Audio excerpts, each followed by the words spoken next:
ওনার জামানায় একটা শিয়া ছিল। শিয়া এটা একটা দলের নাম। এরা সাহাবায়ে কেরামদেরকে ভালোবাসে না, সাহাবায়ে কেরামদেরকে ভালোবাসে না। ওই শিয়ার কাছে দুটা খচ্চর ছিল। খচ্চর এটা কুত্তার মতো প্রাণী। গাধা আর ঘোড়া মিলন করলে যে সন্তান, যে বাচ্চা দুনিয়াতে আসে, সেটাকে বলা হয় খচ্চর। শিয়ার কাছে দুইটা খচ্চর ছিল। এক খচ্চরের নাম দিয়েছে আবু বকর সিদ্দিক, আরেকটার নাম দিয়েছে ওমর ফারুক। নাউজুবিল্লাহ বলবেন। নাউজুবিল্লাহ। কথার কথা, আপনার কাছে দুইটা কুত্তা আছে, একটার নাম দিয়েছেন আবু বকর, আরেকটার নাম দিয়েছেন ওমর। নাউজুবিল্লাহ। ওই সাহাবায়ে কেরামদেরকে ভালোবাসে না, সেজন্য কচ্ছরের নাম দিয়েছে, একটার নাম আবু বকর, আরেকটার নাম ওমর।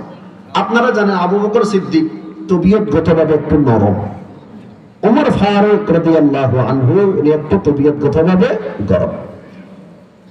এই শিয়া এই দুই খচ্চরকে নিয়ে ময়দানে গেল ছড়ানোর জন্য। সে গাছের নিচে শুয়ে রয়েছে আর এই দুই খচ্চর চড়তেছে। হঠাৎ এক খচ্চর এসে শিয়ার মাথায় বিসমিল্লাহ সারা লাথি মেরে দিছে। একটু লাথিয়ে এই শিয়াটা মারা গেছে।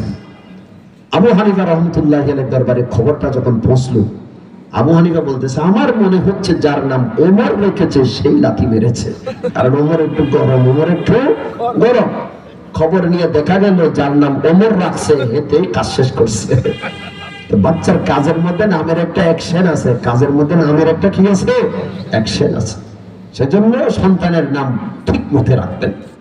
আল্লামা ডক্টর বকর আবু যায়েদ রাহিমাহুল্লাহ কিতাব রচনা করেছেন তাসমিয়াতুল মাউলুদ, বাচ্চাদের নাম সংক্রান্ত কিতাব।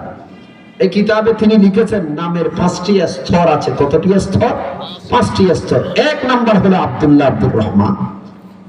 মুসলিম শরীফের হাদিস, আল্লাহ পাকের নবী বলেন, قال رسول الله صلى الله عليه وسلم إن أحب أسمائكم